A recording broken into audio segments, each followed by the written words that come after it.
के नेतृत्व में जो हमारे माननीय वित्त मंत्री जी ने,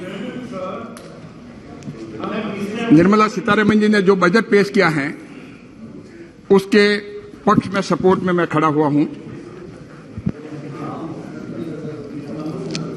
सभापति महोदय, मैं बताना चाहूंगा कि ये अमृत काल में, और मैं कह सकते हैं कि जो जिस हिसाब से बजट पेश हुआ और आम जनता ने, पूरे देश ने, चाहे कोई भी वर्ग हो, चाहे आदिवासी हो, चाहे शेड्यूल कास्ट हो, चाहे शेड्यूल ट्राइब्स हो, चाहे युवा हो, चाहे महिला हो, चाहे आम जन हो, सभी लोगों ने इसकी प्रशंसा की है।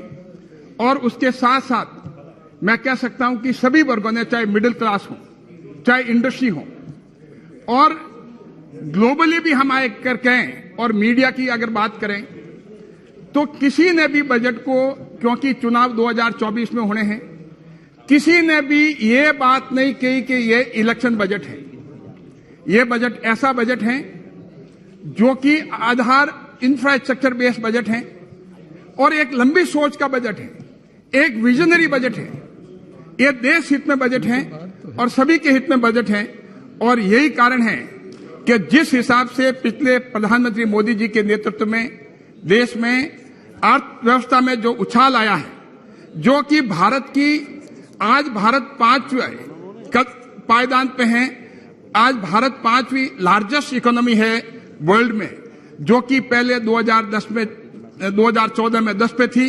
वो अपने आप में एक बहुत बड़ा इंप्रूवमेंट हुआ है। और इससे एक आम जनता में, आम जन में और पब्लिक में एक कॉन्फिडेंस, एक आत्मविश्वास डेवलप हुआ है कि हम भारत अगले 100 सालों में कैसे बनाने वाले हैं। और मुझे जान कर करके आश्चर्य होता है कि हमारे कांग्रेस के साथी, और मैं कहूंगा कि राहुल जी जो हैं, जिस हिसाब से ये कहते हैं कि जो ग्रोथ रहे जीडीपी जो है उसका, उन्होंने कहा कि 5% जीडीपी बढ़ेगी। और उन्होंने ये भी कहा कि बीजेपी ने पूरा का पूरा जो वर्ल्ड की फास्टेस्ट ग्रोइंग इकोनॉमी है इंडिया की, उसको डिस्ट्रॉय कर दिया, उसको बर्बाद कर दिया। लेकिन मैं इंडिपेंडेंट एजेंसी की बात करूंगा। मैं बताऊंगा, हम नहीं कह रहे हैं, ये इंटरनेशनल मॉनेटरी फंड कह रहा है। और उसकी रिपोर्ट में, इंटरनेशनल मॉनेटरी फंड की रिपोर्ट में एक लाइन कोट करना चाहूंगा, quote, India better position to navigate global headwinds than other emerging economies. Indian economy survey has predicted the economic growth at the rate of 7% in 2023. Just a moment. Now it's 6 o'clock. If the House agrees, then we extend the House for 2 hours till 8 o'clock. Oh, agreed? 2 घंटे के लिए बढ़ा दिया। 2 घंटे के लिए। 2 घंटे के लिए। Thank you. धन्यवाद। House is extended for 2 hours. तो मेरा speech will not extend for 2 hours. I am assuming this, sir.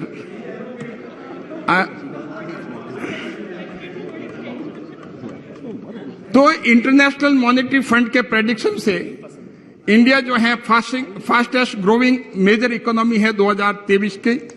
और मैं ये कह सकता हूं कि इंडिया जो है एक ब्राइट स्पॉट, जबकि पूरे विश्व में एक डार्क हॉराइजन बना हुआ है। पूरे सारी इकोनॉमी हम अगर देखें कंपेयर करके, तो आज इंडिया की इकोनॉमी पैंडेमिक कोविड होने के बाद में भी, और जिस हिसाब से इकोनॉमी को प्रधानमंत्री मोदी जी के नेतृत्व में पूरे देश में संभाल रखा है, वो अपने आप में बहुत बड़ी बात है। और जहां तक प्रेडिक्शन है, एज पर द इकोनॉमिस्ट, मैं ये कह सकता हूं कि जो 7% ग्रोथ हमारी जो प्रेडिक्शन है, और उसके साथ साथ जो इन्फ्लेशन है वो सिर्फ 6.9% है। तो हमारी ग्रोथ जो है वो हाई ग्रोथ है, और हमारा मॉडरेट इन्फ्लेशन है। और हम अगर दूसरे इकोनॉमीज की बात करें, वर्ल्ड की सबसे बड़ी इकोनॉमी अगर यूएसए की बात करें, उसकी ग्रोथ सिर्फ 1.7% है, और भारत की ग्रोथ जो है वो 7% है। आप डिफरेंस सोच सकते हैं कि इतनी मेजर इकोनॉमी को अगर हम कंपेयर करें तो इंडिया की इकोनॉमी 7% की ग्रोथ पे चल रही है और अमेरिका की 1.7, और जहां तक वहां का इन्फ्लेशन का सवाल है, इन्फ्लेशन वहां पर 8.1% है। तो हम कह सकते हैं कि इंडिया में जो है हाई ग्रोथ है, मॉडरेट इन्फ्लेशन, और अमेरिका का जो अगर हम देखें तो लो ग्रोथ और हाई इन्फ्लेशन। और जहां जर्मनी की बात करें वहां 1.6% ग्रोथ है और उसका इन्फ्लेशन जो है 8.4% है। तो वहां पर भी लो ग्रोथ और हाई इन्फ्लेशन। मैं दूसरी इकोनॉमी जो और भी हैं, जो डेवलप्ड इकोनॉमी, उनकी बात नहीं करना चाहूंगा, लेकिन वो भी जो है वो इंडिया से बेटर पोजीशन में नहीं है। तो आज पूरे विश्व में अगर हम देखे जाए तो इंडिया की ग्रोथ रेट जो जीडीपी की है 7%, अपने आप में एक बहुत बड़ी बात है। मैं ये जो कोड जो है मॉर्गन स्टैनले में ने भी, उन्होंने भी कहा कि India to surpass Japan, Germany to become the third largest economy by 2027।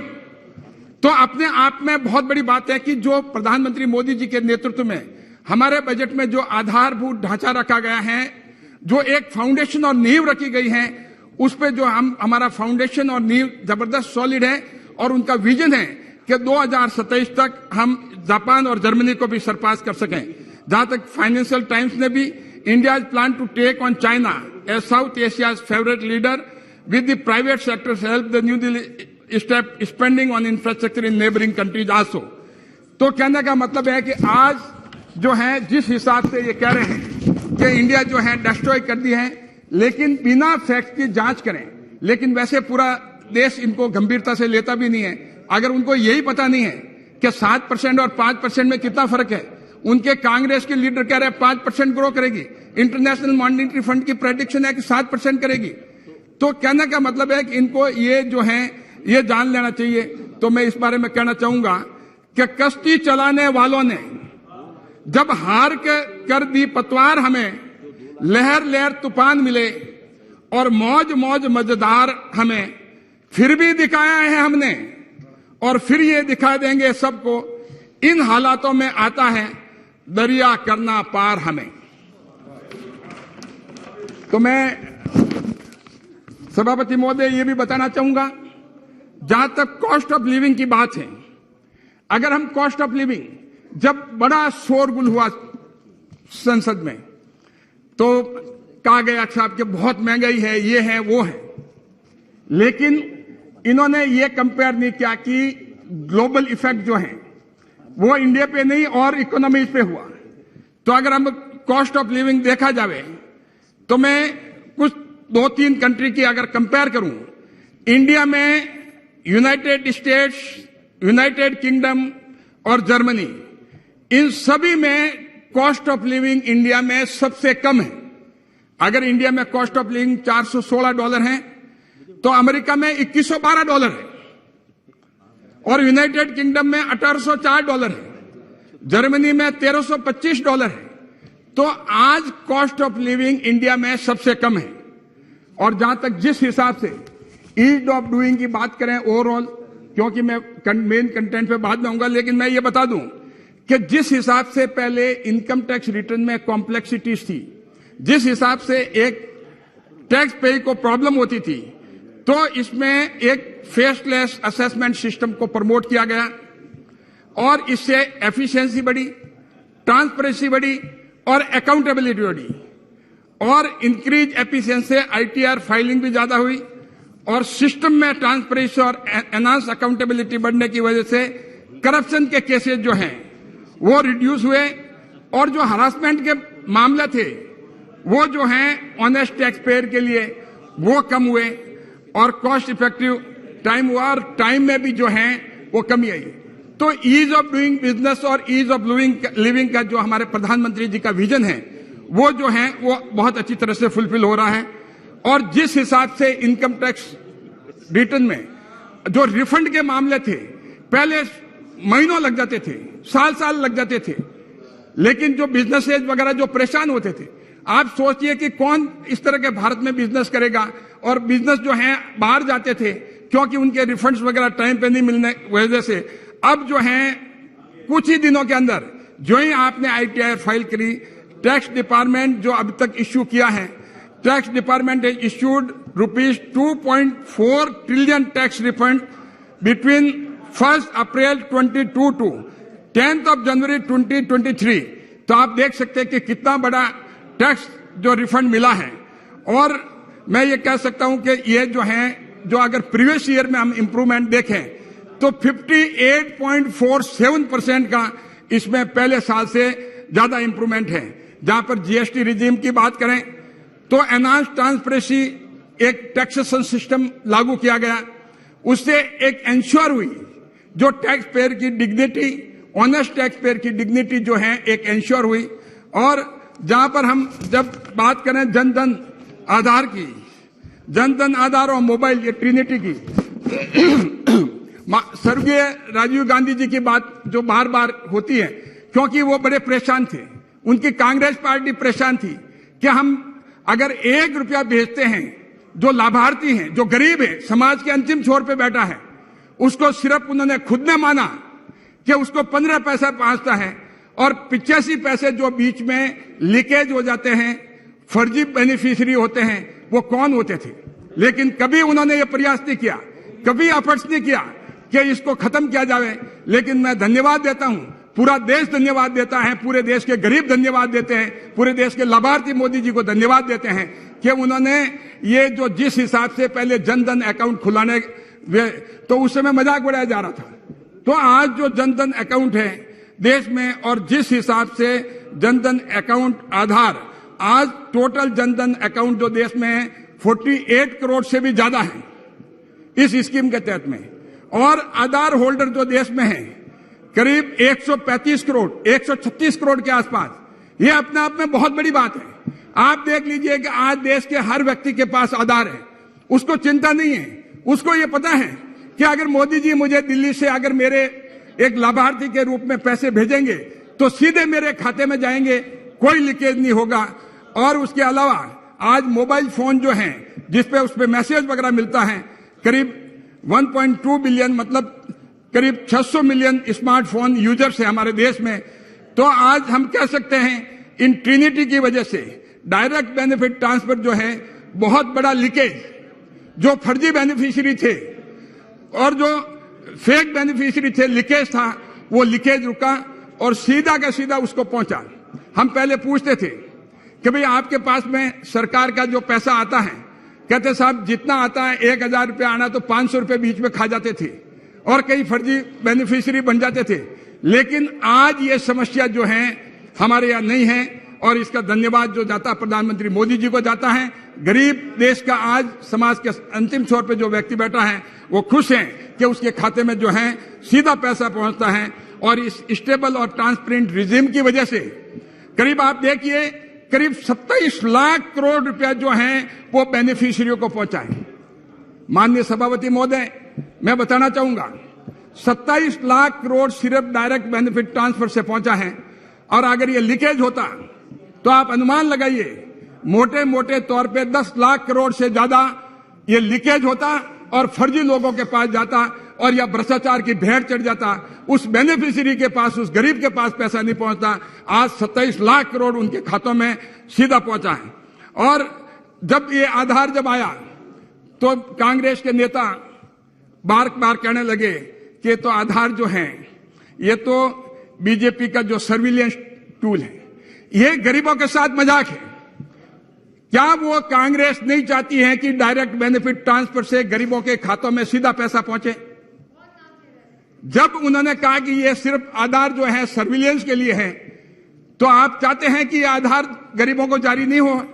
लेकिन इसकी वजह से जो बहुत बड़ा बेनिफिट हुआ है, और मैं ये भी कहूंगा जिस हिसाब से प्रधानमंत्री मोदी जी का विजन मेक इन इंडिया और आत्मनिर्भर भारत की वजह से हमारी मैन्युफैक्चरिंग कैपेसिटी इंक्रीज हुई है, एनहांस हुई है, एम्प्लॉयमेंट का अनाउंसमेंट हुआ है, और हमारी उसी वजह से कॉन्सिक्वेंशियल इफेक्ट की वजह से हमारी जीडीपी भी बढ़ी है। और जिस हिसाब से आज सेल्फ रिलायंट इंडिया अमृत काल में जो है enhance production of computer chip, semiconductor chips, और ये अपने आप में बहुत बड़ी बात है कि सेमीकंडक्टर चिप इंडिया में बनना और जिस हिसाब से उसके प्रोडक्शन इंक्रीज होना और एयरक्राफ्ट इंक्रीज होना और इनका एक्सपोर्ट होना, ये अपने आप में बड़ी बात है।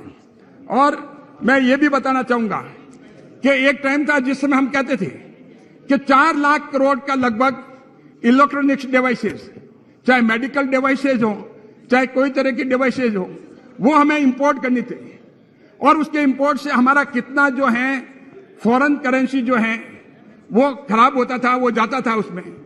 लेकिन आज जो मोदी जी का विजन, प्रधानमंत्री जी का विजन कि ये चीजें जो हमारे यहाँ इंडिया में मैन्युफैक्चर होनी चाहिए, इलेक्ट्रॉनिक्स डिवाइसेज चाहे मेडिकल डिवाइसेज हों, चाहे मोबाइल से संबंधित हों, ये अगर यहाँ मैन्युफैक्चर होने से तो कम से कम हमारा जो है यहाँ पर एम्प्लॉयमेंट मिलेगा और देश की जीडीपी बढ़ेगी और आगे बढ़ेगा। तो आज हम देख सकते हैं, जहां तक एयरक्राफ्ट की बात मैं करूं तो वहां पर इंक्रीज हुआ हमारा एक्सपोर्ट, हमारा improved structure for air transport हुआ, इंक्रीज प्राइवेट पार्टिसिपेशन हुआ और इंप्रूव्ड कनेक्टिविटी हुई।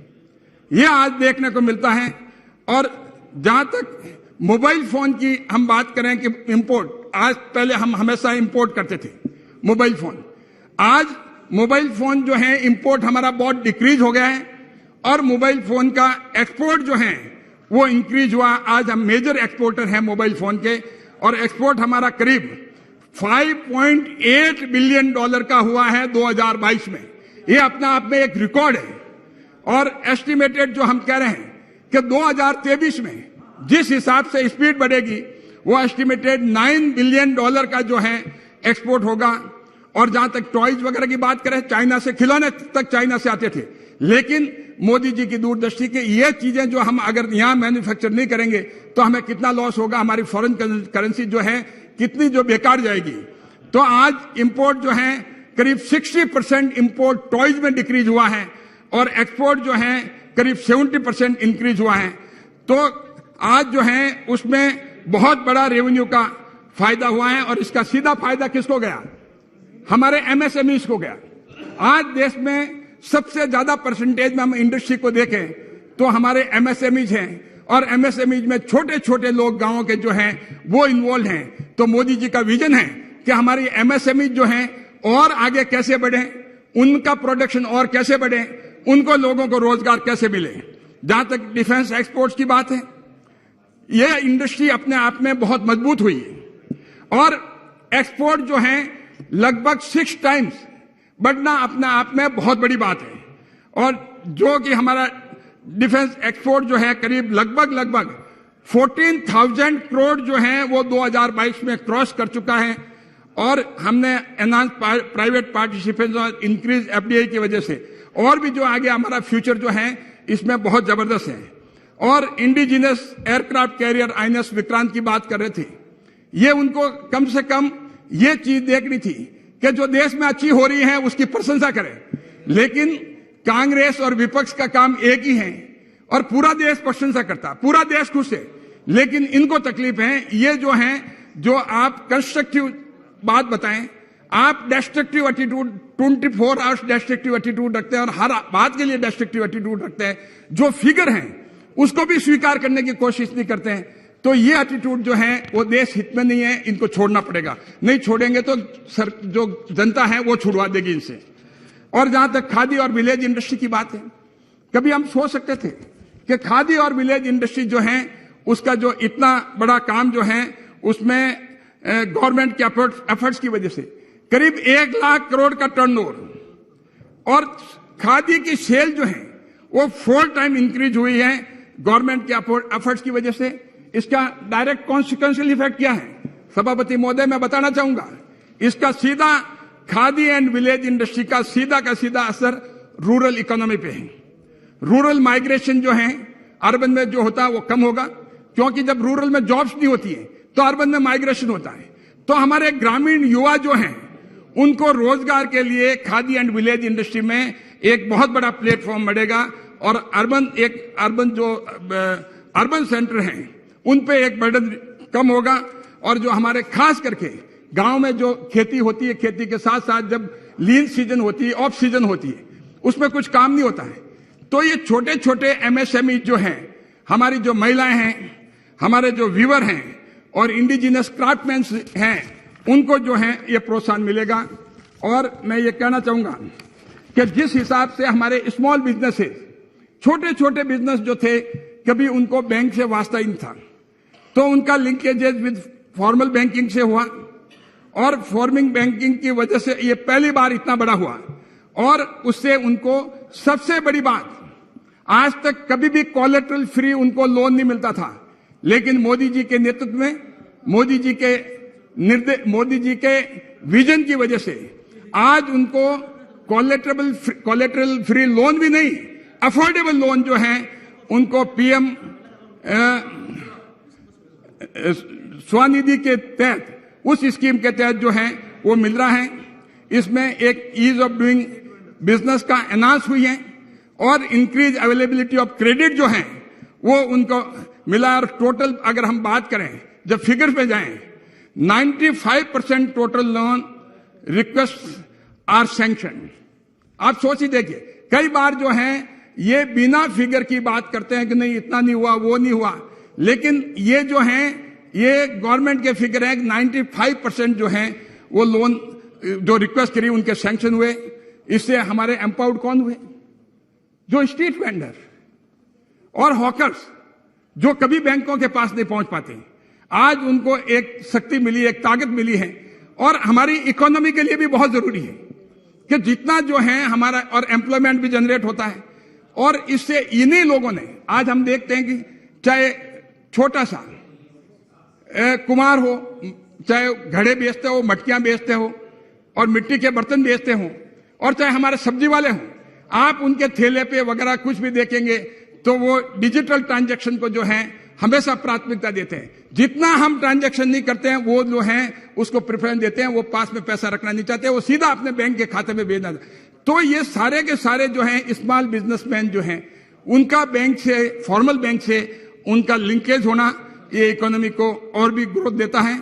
और जिस हिसाब से प्रधानमंत्री जी का vision, focus on innovation and entrepreneurship, ये ग्लोबल इनोवेशन इंडेक्स जो है, रैंकिंग जो हमारे इंडिया की जो है पहले 41 थी, वो 40 पे आई है, तो 2022 में 40 पे आई है। इतना बड़ा इंक्रीज एक डायरेक्ट जो है इसका इंपैक्ट है। इससे, इस इंक्रीज इनोवेशन से जो हमारी इकोनॉमिक ग्रोथ इंक्रीज होगी और हमारी quality of product and services भी इंक्रीज होगी।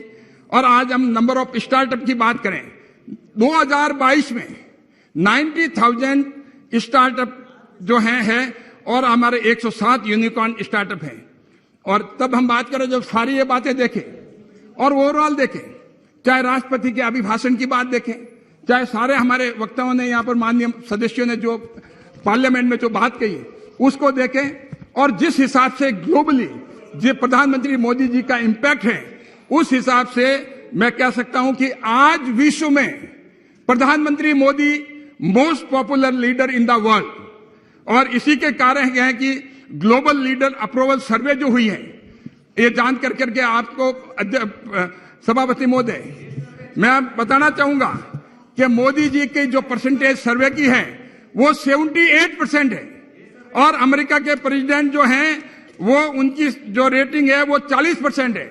आप सोच के देखिए, उनके नीचे दूसरे नंबर के मैक्सिको के प्रेसिडेंट 68%, स्विट्जरलैंड के प्रेसिडेंट 62%, ऑस्ट्रेलिया के पीएम 58%, ब्राजील के प्रेसिडेंट 50% और यूएस के प्रेसिडेंट 40%, कनाडा के प्रेसिडेंट 40%। मैं दूसरे की लिस्ट तो बहुत लंबी है। तो आज जो है, आज एक most popular leader in the world होने का मतलब आप देश की इकोनॉमी को, आप वर्ल्ड के साथ, विश्व के साथ आपके रिलेशन है। और इसी कारण है कि इंडिया की जो सबसे बड़ी, जो लार्जेस्ट इकोनॉमी, वर्ल्ड की जो 5th लार्जेस्ट इकोनॉमी बनाई है, तो ये सबसे बड़ा कारण है कि आज मोदी जी का जो रोल है वो अपने आप में बहुत। मैं ये भी कहना चाहूंगा, जब मैं बजट की बात बताऊं, अगर मैं नटशेल में समअप करना चाहूं तो मैं ये कहना चाहूंगा कि इस बजट से जो पर्पज, जो ऑब्जेक्ट और इंटेंट जो साफ जाहिर होता है, to maintain and continue the growth, जो पहले की ग्रोथ है उसको मेंटेन एंड कंटिन्यू करना। और दूसरा जो पॉइंट है वो है पॉइंट इन्वेस्टमेंट का। और इन्वेस्टमेंट जो है वो बेसिकली एक फाउंडेशन है और देश के लिए बहुत स्ट्रांग फाउंडेशन है, और ये लॉन्ग टर्म है, एक शॉर्ट टर्म के लिए बजट नहीं है। आज तक जो हम देखते हैं बजट जो हैं वो इलेक्शन ओरिएंटेड होते हैं, जब चुनाव आते हैं तो चुनावी बजट हो जाता था, लेकिन उनको देश की चिंता नहीं होती। ये बजट जो है देश की चिंता है, और देश पहले है, पार्टी बाद में है। तो आज देश को मजबूत करने के लिए और देश के इंफ्रास्ट्रक्चर को मजबूत करने के लिए, लेकिन शॉर्ट टर्म ऑब्जेक्टिव है, लेकिन इन्वेस्टमेंट जो हमारा लॉन्ग टर्म है।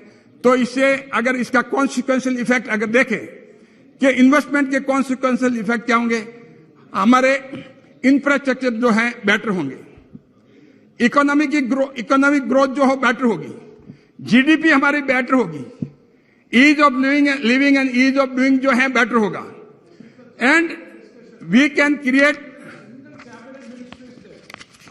Create more jobs for MSCs and all this.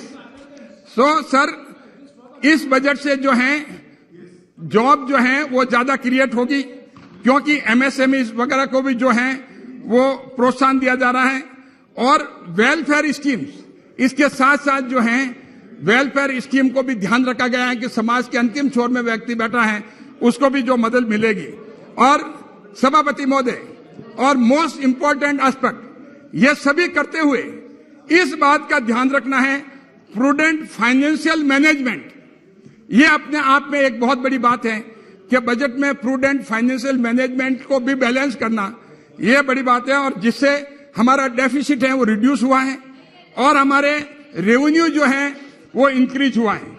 और जहां तक मैं कैपिटल एक्सपेंडिचर की बात करूं तो कैपिटल एक्सपेंडिचर जो है 2022-23 में करीब 7,28,000 करोड़ था।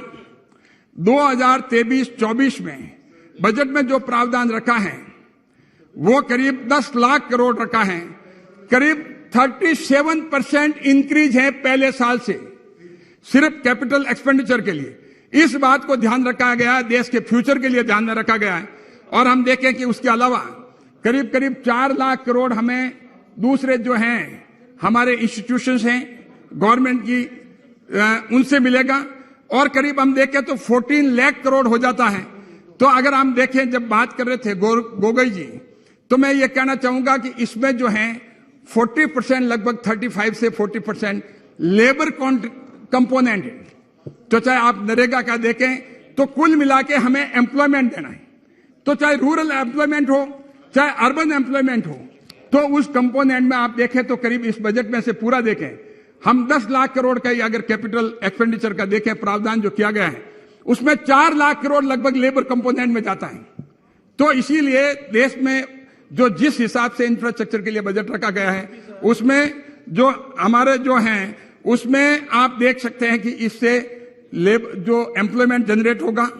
और मैं ये कह सकता हूं कि ये सेंट्रल गवर्नमेंट ओन अपना खुद का इन्वेस्टमेंट बढ़ा रही है, किसमें, खास करके जो इंफ्रास्ट्रक्चर सेक्टर्स हैं, रेलवेज, रोड्स, चाहे प्रधानमंत्री ग्राम सड़क योजना हो चाहे नेशनल हाईवे हो, और एनर्जी, रिन्यूएबल, जल जीवन मिशन, और इसके साथ साथ स्टेट गवर्नमेंट के लिए भी 1,30,000 करोड़ का प्रावधान रखा है इंटरेस्ट फ्री लोन 50 साल तक के लिए। अब ये तो स्टेट गवर्नमेंट की चॉइस है कि वो कहां खर्चा करें, किस इंफ्रास्ट्रक्चर में खर्चा करें, लेकिन आज ये प्रावधान रखा गया है, ये अपने आप में बहुत बड़ी बात है। तो जहां तक कैपिटल एक्सपेंडिचर के हम बेनिफिट देखें कि भी कैपिटल एक्सपेंडिचर रखा तो उसके बेनिफिट, डायरेक्ट बेनिफिट क्या है, एक मल्टीप्लायर इफेक्ट होता है।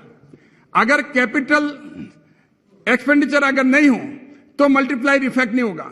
मल्टीप्लायर इफेक्ट क्या होगा, जैसे मैं एक आपको एग्जाम्पल दे रहा हूं, अगर 100 रुपए कैपिटल एक्सपेंडिचर के लिए रखा है तो उसकी जो सेम ईयर में 100 रुपए की वैल्यू जो है वो 245 रुपीज इकोनॉमी में ऐड होते हैं, उसकी वैल्यू।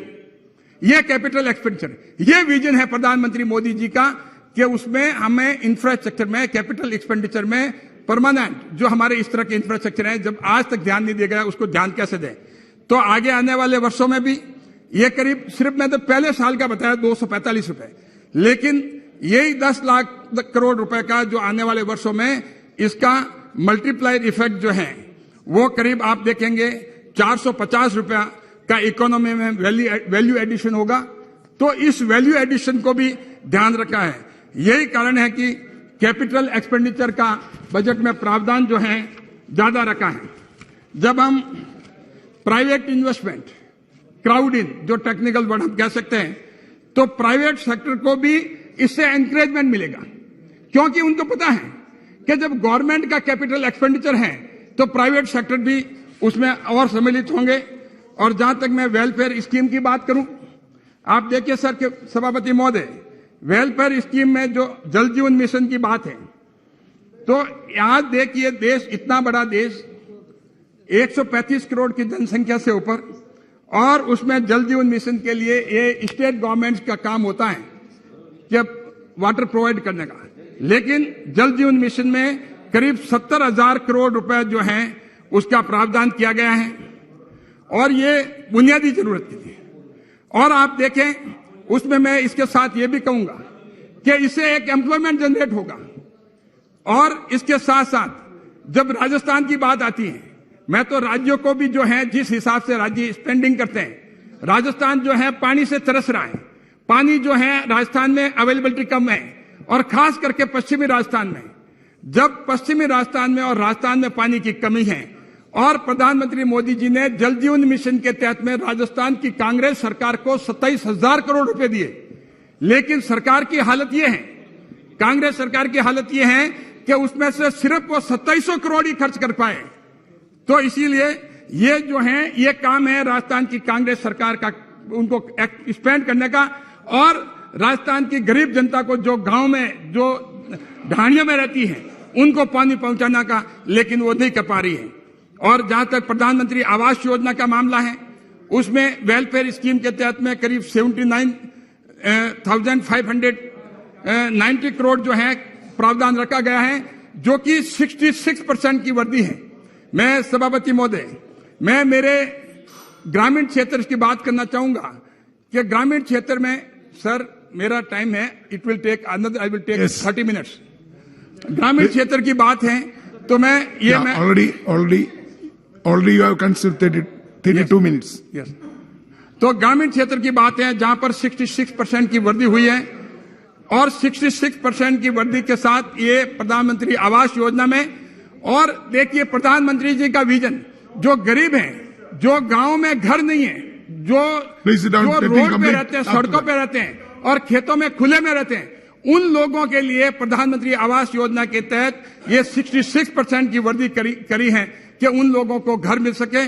और जहां रूरल में जो है करीब 54,487 करोड़ का प्रावधान किया है कि 172% जो है वो ज्यादा है। इससे एक गांव में जब मकान बनेंगे, एम्प्लॉयमेंट जनरेट होगा, डायरेक्ट एम्प्लॉयमेंट, इनडायरेक्ट एम्प्लॉयमेंट। और जहां तक महानरेगा की बात है, thank you Chaudhary, I am sorry sir, I am taking the time of my other my party, please allow me. No, you already taken 32 minutes. Yes, नहीं 30, I mean 60 minutes, sir. No, Sir. So the prudent, Now you can prudent financial management का जो है, आज fiscal deficit जो है हमारी 5.9% है, पहले 6.4% थी, और रेवेन्यू डेफिसिट जो है वो सिर्फ 2.9% है ऑफ द जीडीपी।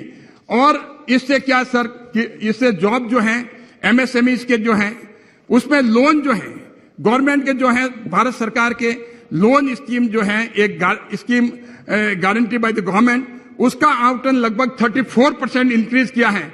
और एमएसएमई का जो एक टैक्स बेनिफिट दिया गया है, और टैक्स इंसेंटिव जो है कोऑपरेटिव्स को भी दिया है। उनके टैक्स जो है कोऑपरेटिव्स के 22% से कम कर करके 15% किया है, कोऑपरेटिव्स को एनकरेज करने के लिए। और जहां तक इनकम टैक्स की बात है, इनकम टैक्स जो है 7 लाख रुपए तक कुछ नहीं है, इसको सिंप्लीफिकेशन किया है। और उसका पर्पज है कि कंजम्पशन के बेस पे, जिससे कि कंजम्पशन हो, डिमांड बढ़े, प्रोडक्शन हो, और मोर एम्प्लॉयमेंट जनरेट हो, और मोर इकोनॉमिक ग्रोथ जो है वो बढ़े। जहां तक फार्मर की बात करते हैं, क्योंकि मैं खुद, आपको तो ये जानकर के आश्चर्य होगा, मैंने खुद ने बैलों से खेती की हुई है और खेत का काम सारा किया है। मैं किसान की तकलीफ जानता हूं, लेकिन जो मोदी जी का विजन पहली बार हम देखा कि जो एक अभी स्टोरेज फैसिलिटी, जो सबसे ज्यादा तकलीफ थी किसान को, क्योंकि उसके पास स्टोरेज फैसिलिटी नहीं थी, और नहीं होने की वजह से वो बाजार में उसी समय अपना जो अनाज बेच देता था, उसमें सबसे बड़ी तकलीफ, जिसमें हम भी शामिल थे, तो उसमें हमारे पास में इतनी कैपेसिटी नहीं होती, लेकिन स्टोरेज फैसिलिटी को एनकरेज किया गया है, चाहे ग्राम पंचायत लेवल पे हो और चाहे कोऑपरेटिव के लेवल पे हो। और मैं उनका विजन की दाद देता हूं कि मिलेट का जो हमारे राजस्थान में बाजरा होता है, उस बाजरे को खरीदारी नहीं मिलती है, वो हम पशुओं को जो है उनको उसको फूड फोडर्स के रूप में देते हैं। लेकिन इसको मिलेट्स को एक इंटरनेशनल लेवल तक पहुंचाना और एक अपने आप में एक इसको एनकरेज करना, ये अपने आप में एक प्रधानमंत्री मोदी जी का बहुत विजनरी है, एक किसानों के लिए बहुत फायदे का है। और जहां तक खेती, बस आई एम कंप्लीटिंग सर, जहां तक टेक्नोलॉजी की बात है उसमें मैक्सिमम आज तकनीकी जितनी ज्यादा फार्मर्स के लिए यूज होगी, उसकी कॉस्ट ऑफ प्रोडक्शन जो है वो रिड्यूस होगी। और उसके साथ साथ फार्मर को जो है उसको प्रमोट करने के लिए उसकी अलाइड एक्टिविटीज है। कई बार हम देखते हैं सिर्फ खेती से ही नहीं, उसके साथ साथ फार्मर को पशुपालन, डेयरी, मत्स्य पालन, बागवानी या हॉर्टिकल्चर, ये भी अगर साथ करें तो उसकी जो आमदनी है उसमें एनहांस होगा। ये प्रधानमंत्री मोदी जी ने अपने ये जो बजट पेश हुआ उसमें प्रावधान रखा है। और जिस हिसाब से पीएम किसान के लिए सभी पात्र आज पूरे देश में हमारे किसानों के बीच में जाते हैं कि ये मोदी जी के होने की वजह से कम हम खेती के लिए 6,000 रुपये हमें भेजते हैं साल के, उससे हम खाद ले सकें, क्योंकि कई फेक उसमें लोग थे, वो लोग कम हुए। और जहां तक फसल बीमा की बात करें, फसल बीमा ये स्टेट का काम होता है, स्टेट गवर्नमेंट का, कि वो एंट्री सही करे। एंट्री सही नहीं करने से किसानों को जैसे खास करके राजस्थान में हम बार बार कहते हैं कांग्रेस सरकार को, आप एंट्री जो है सही करिए जी, किसानों को फसल बीमा योजना का फायदा मिल सके, लेकिन इस बारे में वो ध्यान नहीं देते हैं। और जहां तक एफपीओ का जो है उसका भी जो अपने आप में आने वाले टाइम में एक बहुत बड़ा होगा। और आदिवासियों के लिए एक जो पीएम पीवीटीजी जो मिशन, जो एक उनका घर बने, रोजगार मिले, उनका नेटवर्क वहां मजबूत होवे। और यही नहीं, एकलव्य मॉडल आवासीय विद्यालय जो है उसमें विद्यालय में करीब 38,800 शिक्षक और स्टाफ जो है कमी थी, उनको नियुक्त करना अपने आप में बहुत बड़ी बात है। और जो महिला के सेविंग के लिए एम्पावरमेंट ऑफ द वुमेन की बात तो सुनिए सर, महिलाएं नहीं तो नाराज होगी अगर आप नहीं सुनोगे तो। आप देखिए महिला समान बचत पत्र 7.5% इंटरेस्ट रेट से, और स्वयं सहायता समूह जहां में मेरे लोकसभा क्षेत्र है वहां पर जो है आदिवासी महिलाएं जो सीताफलें रोड पे बैठ करके 1 रुपए में बेचती थी, आज स्वयं सहायता समूह को ये देखना, उनके जो लाखों स्वयं सहायता समूह हैं उनका ध्यान देना, ये प्रधानमंत्री मोदी जी की जो योजना का ये बहुत बड़ा पार्ट है। और मैं बस हो गया सर, हो गया सर, बस 2 मिनट्स। नेशनल डिजिटल लाइब्रेरी जो है, अभी बात की गोविंद जी ने कि एजुकेशन में आप देखिए कि जो एजुकेशन जो दूर दराज के बच्चे हैं, आज जब हमारा इंफ्रास्ट्रक्चर जो है डिजिटल इंफ्रास्ट्रक्चर बहुत स्ट्रांग हो रहा है, तो उसमें उसका फायदा उठाना चाहिए। तो नेशनल डिजिटल लाइब्रेरी जो दूर दराज चाहे आदिवासी इलाका हो चाहे कहीं हो, तो उसमें एक कॉस्ट इफेक्टिव, एक एक्सेसिबिलिटी बनेगी, क्वालिटी सर्विस मिलेगी, और एक वर्ल्ड क्लास एजुकेशन जो है उसमें लाइब्रेरी तक उनकी एक्सेसिबिलिटी जो है हमारे बच्चों की बनेगी। और 150 मेडिकल कॉलेज है, लेकिन उसके साथ नर्सिंग कॉलेज नहीं है। 150 न्यू नर्सिंग कॉलेजेस के जो प्रावधान रखा है वो अपने आप में बहुत बड़ी बात है। तो जनरल एलोकेशन जहां तक है, मैं राजस्थान की बात करूं, राजस्थान को जो है बजट में करीब पहले 20,360 करोड़ मिले थे, अब की बार 61,552 करोड़ राजस्थान को मिले हैं। और मैं धन्यवाद देता हूं रेल मंत्री जी को और हमारे फाइनेंस मिनिस्ट्री जी को, जो दोनों मिलकर के जो पहले औसत खर्च राजस्थान के लिए रेलवे के लिए 2009 से 14 तक 682 करोड़ था, वो अब इस बजट में 9,532 करोड़ कर दिया गया है। और राजस्थान की अगर डेट की बात करें, अगर फिस्कल मैनेजमेंट, फाइनेंशियल मैनेजमेंट की बात करें, तो मैं कह सकता हूं कि सारे देश के स्टेट जो हैं उनका फाइनेंशियल मैनेजमेंट 29% ऑफ जीएसडीपी है, लेकिन राजस्थान का जो जीएसडीपी है वो 40% है। बस कंक्लूड हो गया सर। और मैं अब ये कहना चाहूंगा सर, जिस हिसाब से जो चैलेंजेस थे, उन चैलेंजेस को चाहे कोविड के टाइम थे, प्रधानमंत्री गरीब कल्याण अन्न योजना जो 28 महीने तक 80 करोड़ की, चाहे वैक्सीनेशन 200 करोड़ का और 200 करोड़ वैक्सीनेशन, और चाहे हेल्थ का जो लॉन्ग टर्म इंफ्रास्ट्रक्चर की मजबूती देने के लिए Ayushman Bharat, health infrastructure mission, infrastructure rail, road, energy और कम्युनिकेशन में जिस हिसाब से ये बजट जो का प्रावधान रखा गया है अपने आप में बहुत है, बहुत अनुकरणीय है। और मैं हमारे प्रधानमंत्री जी मोदी जी के नेतृत्व में जो हमारे माननीय वित्त मंत्री निर्मला सीतारमण जी ने जो बजट पेश किया है उसको मैं सपोर्ट करता हूं।